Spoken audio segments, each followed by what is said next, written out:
Naiinis ka na ba sa browser mo? Google browser, Mozilla o ano mang ginagamit mo na browser. Lagi ka na lang iniinis ng mga ads. Labas nito, labas dyan. Delikato pa kasi pwede kang installan ng malware. Nakakabagal din ito ng phone. Especially pag nag-open ito ng maraming tab. Tara, i-block natin yung mga ads na yan. Palitan natin yung browser mo. Una sa lahat ay pumunta ka lang sa Play Store. I-search mo ang AdBlock browser. Ang i-recommenda ko sa iyo ay itong FAB AdBlocker browser. Subok ko na ito at mataas ang rating sa Play Store, kaya pindutin mo na yung install. So installing na siya mga tol, no? After mag-install nito, pindutin lang ninyo yung open. Pindutin lang natin yung open at magbubukas na po yung AdBlocker browser po natin. I-allow notification natin. I-continue lang natin yan. Piliin mo lang yung free AdBlocker browser and set as default. So ito na yung magiging panibago mong browser at ibablock nito lahat ng ads na lalabas phone mo. Kung di ka pa naka-follow, please hit the follow button and maging updated ka sa mga bago nating video. Alam mo ba, sa murang halaga ay mayroon ka ng magandang item? Ito nga pala ang phone holder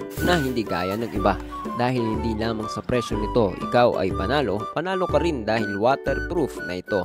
Kaya kahit mabagyo, hindi mababasa ang phone mo. Tignan mong mabuti, selyado ang itaas, kaliwa, kanan at ibaba nito.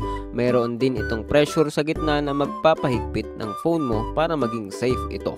Hindi talaga ito magpapatalo dahil kahit may takip ay pwede mo pa rin gamitin ang touchscreen ng phone mo. At ito na nga ating ikinabit sa motor at isinara ang mahigpit na takip. Ngunit paalala, huwag mo itong popwersahin dahil meron itong tornilyo na i-a-adjust mo ayon sa kagustuhan mo. Tanggalin mo ang takip at ibalik matapos mo nang mapihit. Libre na rin nga pala ang panghigpit nito. Click the yellow basket and get yours now.